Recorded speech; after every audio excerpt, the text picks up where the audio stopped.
Hello, and welcome to Unerasing LGBTQ History and Identities, a podcast for teachers. I'm Deb Fowler, Executive Director of History Unerased. In this season, my colleagues Kathleen Barker and Dinah Mack will introduce you to a few of the characters featured in our Intersections and Connections curriculum and some fascinating and empowering backstories.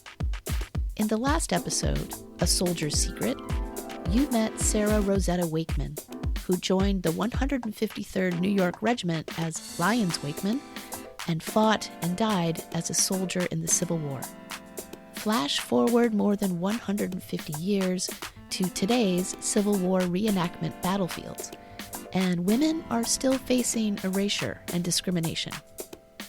In this episode, you will meet JR Hardman, a documentary filmmaker, educator, and Civil War reenactor, and hear about her first feature-length documentary film currently in production, Reenactress.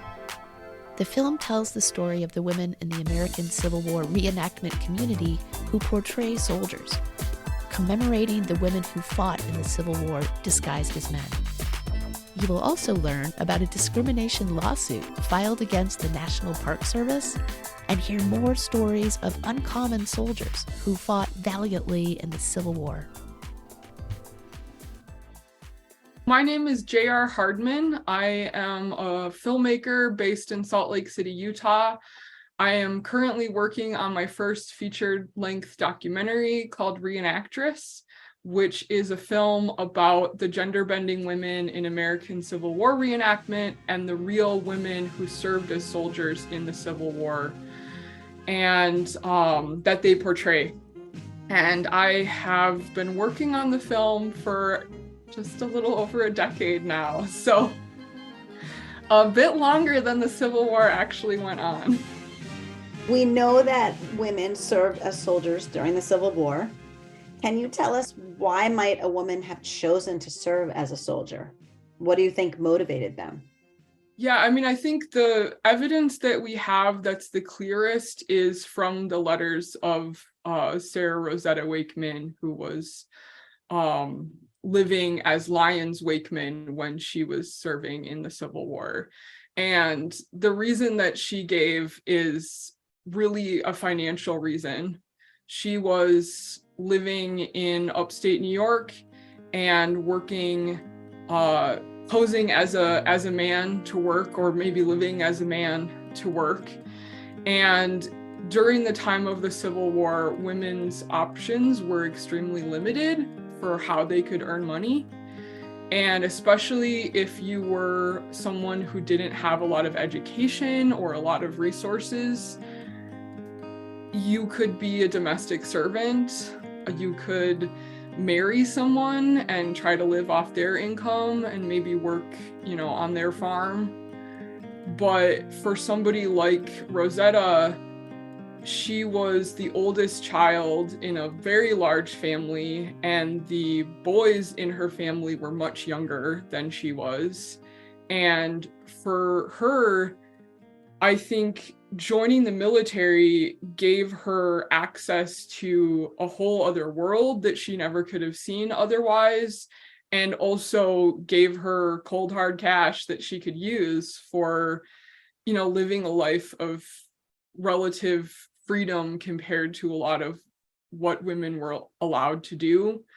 And so I think, from what I understand from the researchers that I've spoken to, the majority of women doing this were of a lower class background. Women's best paying jobs during the 1860s paid about $9 a month. And that is if you were a governess or some job that you had to have a lot of education to do that kind of job.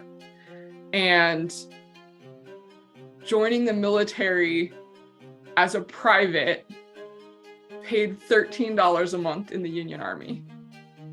So you're increasing your earning potential by, a massive amount. And we know that Rosetta Wakeman got a bounty, I think $152 when she signed up.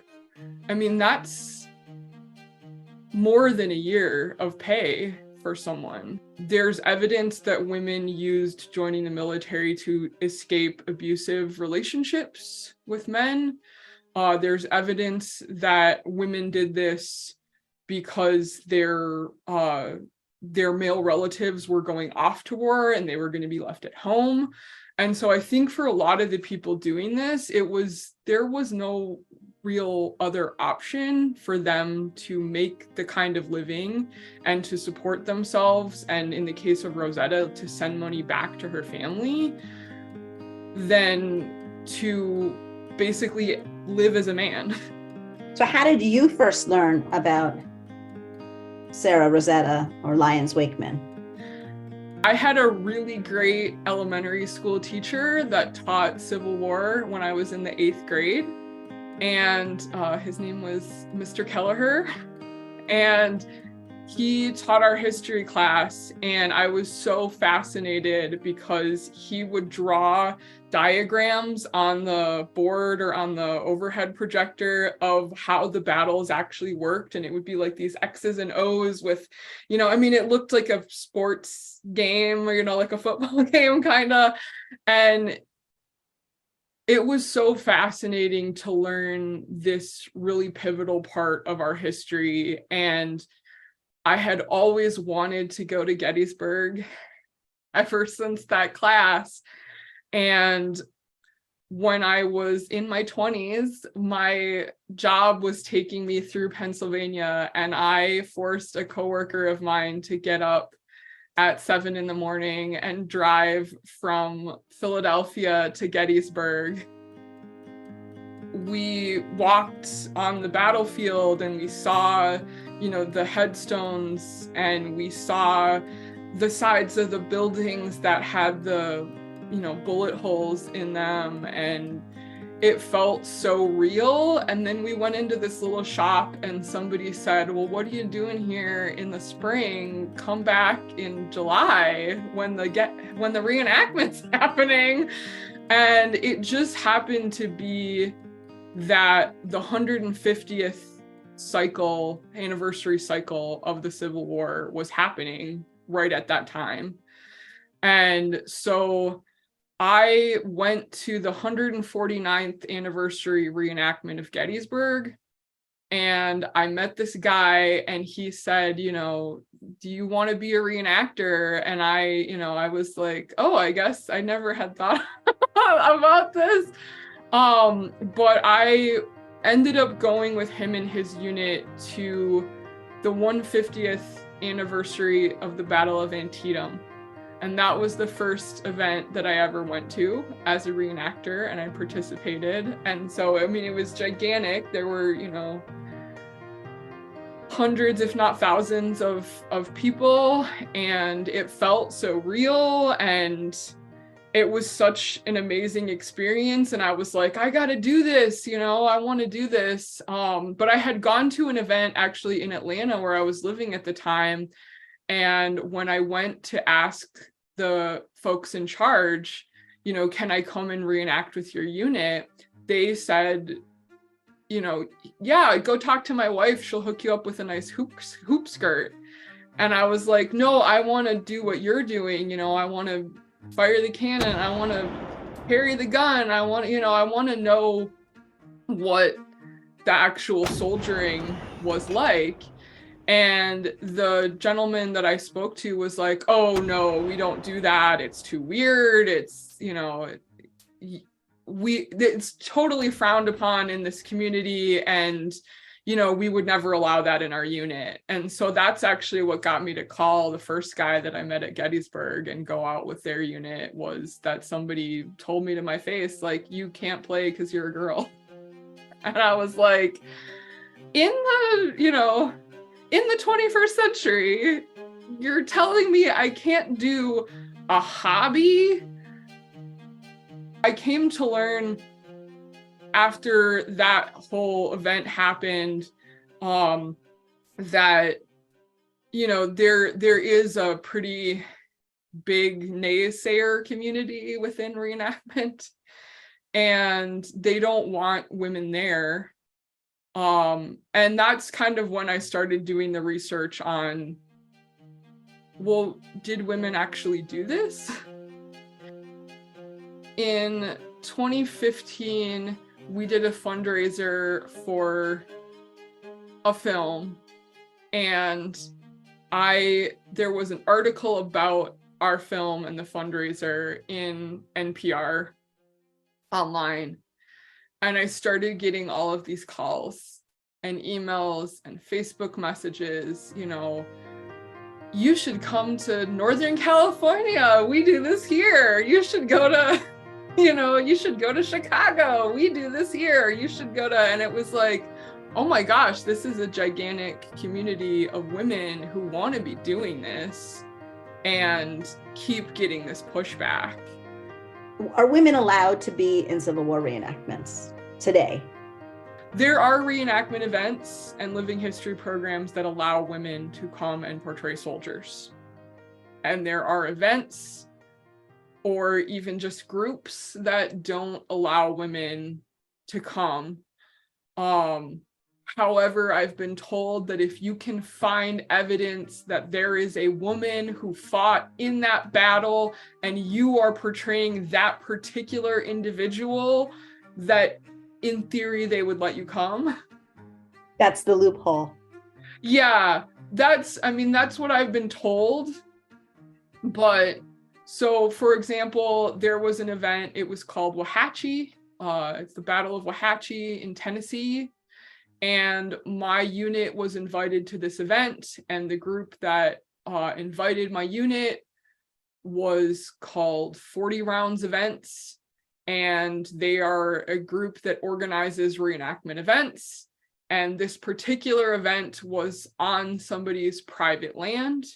They consider themselves to be a particularly authentic group, and they did not want women at their event. Now, did they put that on their website in advance? No, because they assumed no women would want to register for their authentic event, and they didn't think it was going to be an issue, or maybe it never even occurred to them. But my unit is what you might call a mainstream unit. And so we do a lot of times large scale events where there's spectators. But from what I understand, this particular group was trying to create an event where it would be completely authentic and there would be no anachronisms, and it would just feel like the real war would feel. And so when I registered, I used my real name because, for safety and insurance purposes, should I get injured, I want them to take me to the hospital, and I don't want them to give me an antibiotic I'm allergic to or something like that, because my medical records are going to be under a different name, right? So I registered for the event, and a couple weeks later, I got an email from the event organizers, and it said, as per our regulations, we don't allow women to portray soldiers because it's anachronistic, and basically we're refunding your registration and don't come. And so that particular event, I know now that this group doesn't want women at their events. However, I do have two friends who went to one of their other events because it was held on public land, and you're legally not allowed to discriminate against women. And they said nobody knew they were there the whole weekend, and they just passed for men, and it was fine. Could you speak a little bit about the case of Lauren Cook Burgess? Wasn't she portraying a soldier and barred from dressing as a man at Antietam? And didn't she sue the National Park Service?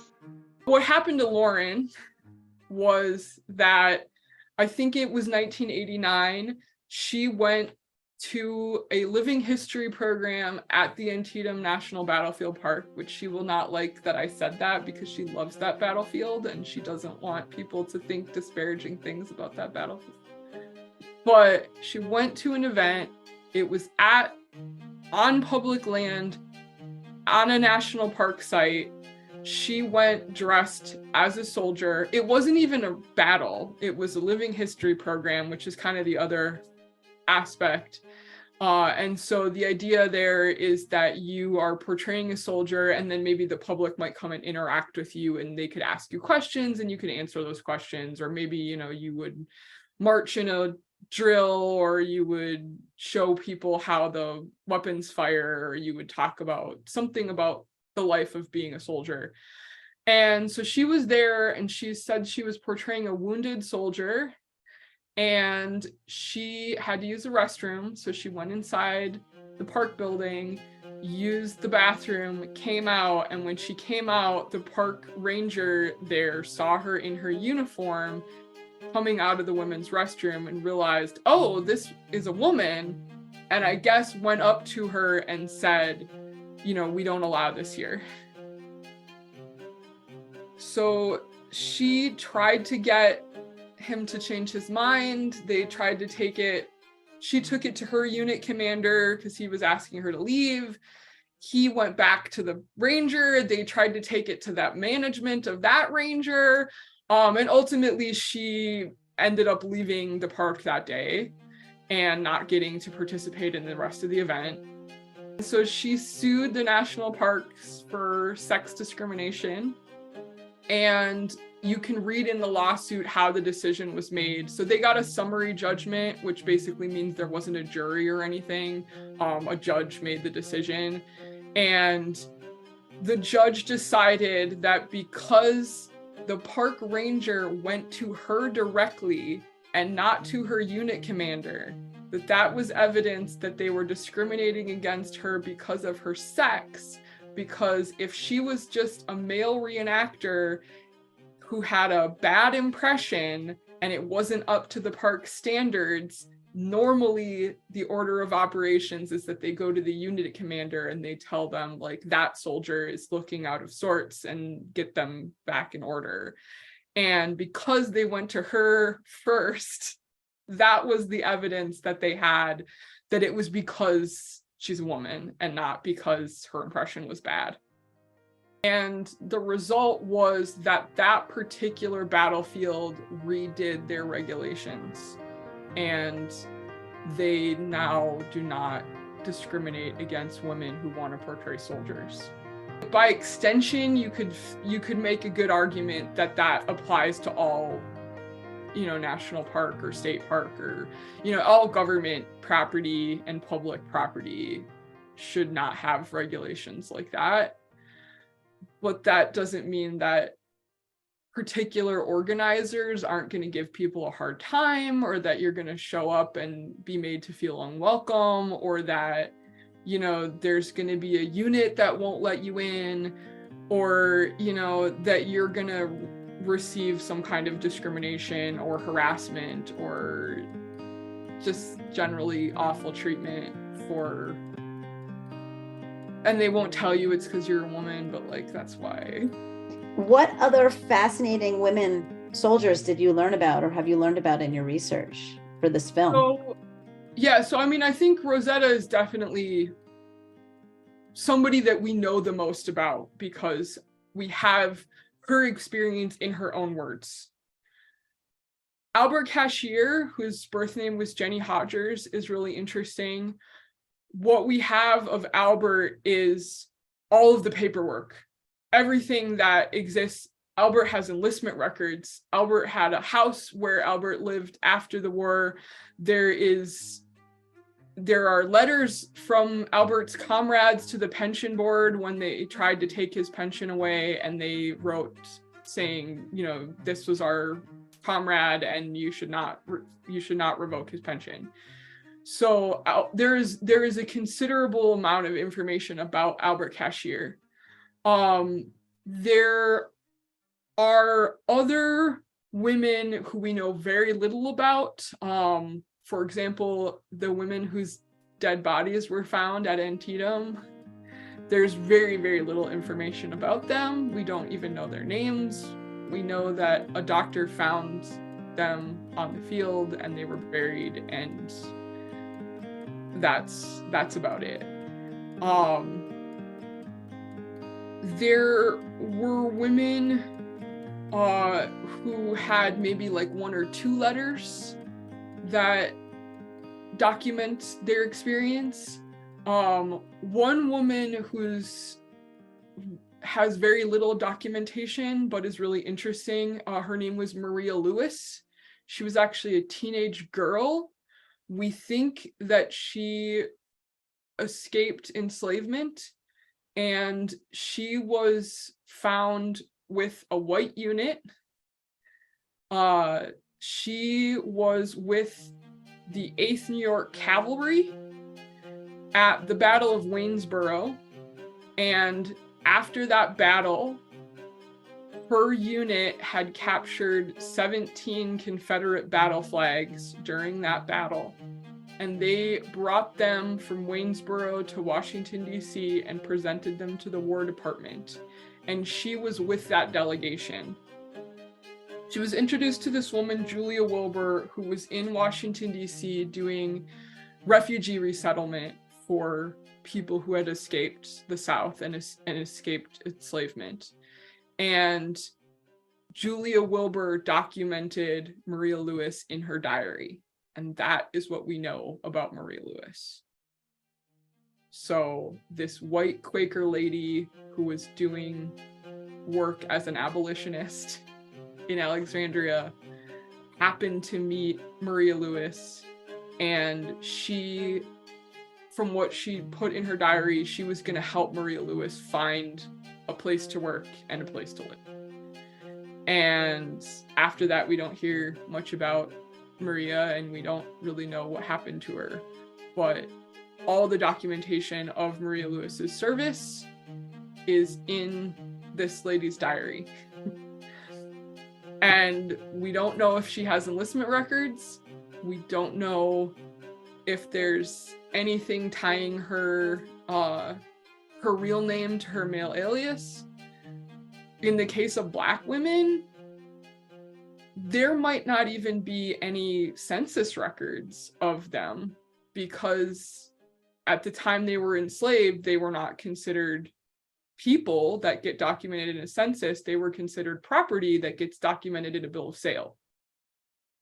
So finding the bill of sale with her name on it, if she was sold at some point, like that could be evidence that she came from a particular place at a particular time. Insurance records, like people took out insurance policies on the people that they enslaved, and like if somebody died and they collected the insurance, or if they got injured and they collected the insurance, then you might have a record that that person existed.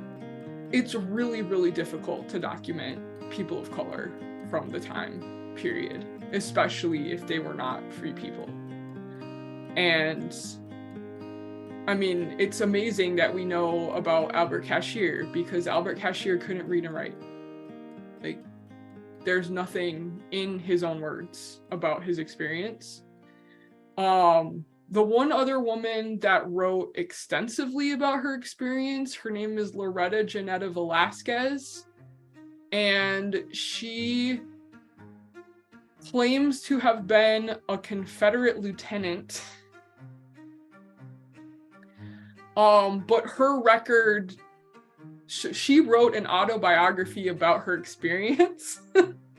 But what's in her book doesn't actually match historic records. And whether that's because her memory wasn't perfect, or her ability to research where she was at any given time wasn't great, or she embellished heavily what her experience was, or possibly her autobiography is a work of fiction. We don't really know. I guess the last woman that I have been doing some research on myself is a woman. Her name is Frances Clayton, and she was reported to have been in the Missouri Artillery, or possibly the Missouri Cavalry, and she is also reported to have been from my home state of Minnesota. And so a few years ago, actually right after I got kicked out of that, participating in that event at Wauhatchie, I thought I want to have an immersive experience in this way that I was not allowed to have with this particular group. And I had been talking to different people who did what we call a first person impression. And I thought I should try and do one. Or, you know, maybe if they're saying you have to portray a particular individual, like, okay, maybe I'll go out and find a particular individual that I could portray at events, you know, and make an argument that I'm doing this impression of this particular person. So I found Frances Clayton. She's not that hard to find. She is the woman on the front cover of They Fought Like Demons. And what I learned about her is that the photographs that exist of her were taken in a professional photo studio outside of Boston. I think these photographs are particularly interesting because they are publicity photos. Like, this photo studio took these photos and then sold them all around the country. And they printed many different copies of them.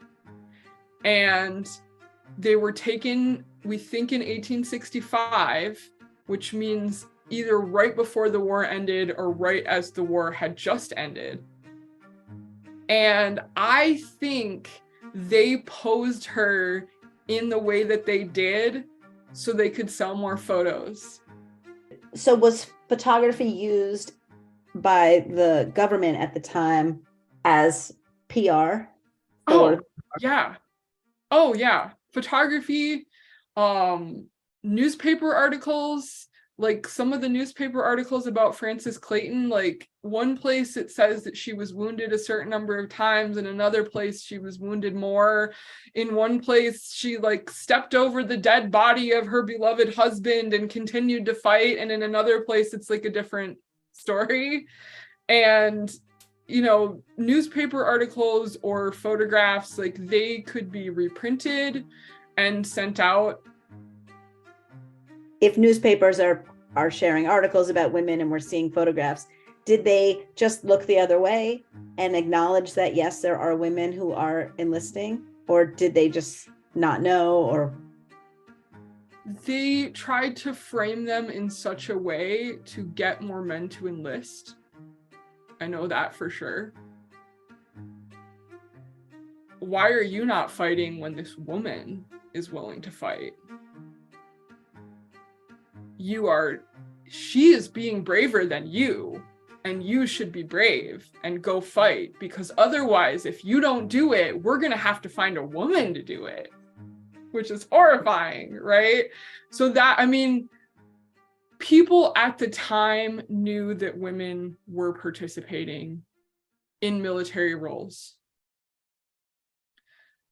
They might not know who the woman was. From what I've read, other women could tell because they know what a woman looks like, even when she's wearing pants. These stories were being used in maybe different ways than what we would use them for now. People are like, oh, you have this agenda. And I'm like, I absolutely have an agenda. I want people to know that when somebody doesn't know you're a woman, they treat you the same and you perform in the same way. And so there is no physical barrier to you doing this role. It is all a societal barrier. It is because you think I can't do it that you don't let me do it, not because I can't do it. do you think anyone knew that Rosetta Wakeman was Lyons Wakeman? Yes, I think people did know. I mean, obviously she's writing letters back to her family. They knew. In one of her letters, she talks about visiting a cousin in the Washington, D.C., Alexandria area. So they would have recognized her.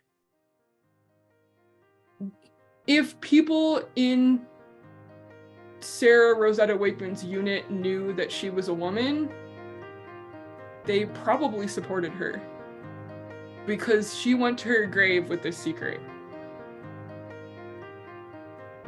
If the doctor that took care of her when she was dying, and then the group of people that buried her, if they found out, they clearly never said anything.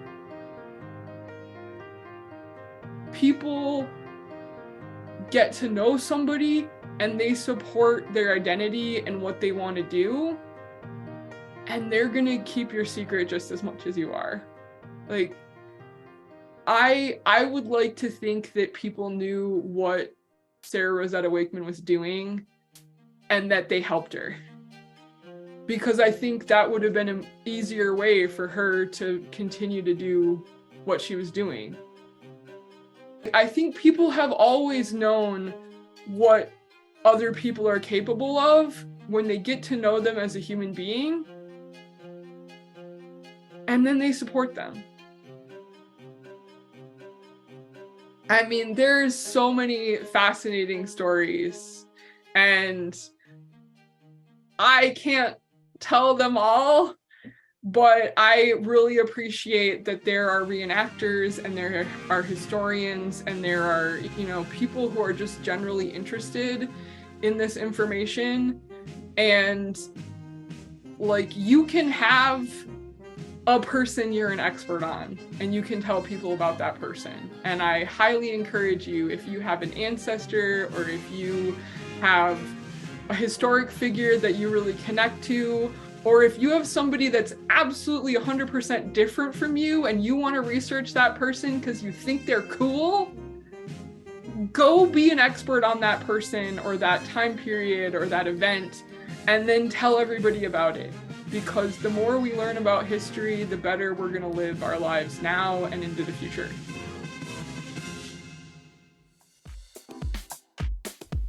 This podcast is funded by the New York City Council. It was developed by History Unerased and produced and edited by Dinah Mack with help from Kathleen Barker and me, Deb Fowler. Dinah is History Unerased Youth Equity Program Director and is a veteran, former middle school social studies teacher, the author of 2 books, and a curriculum writer. Our theme music is 1986 by Brother D via Tribe of Noise. I'm Deb Fowler. Thanks for listening.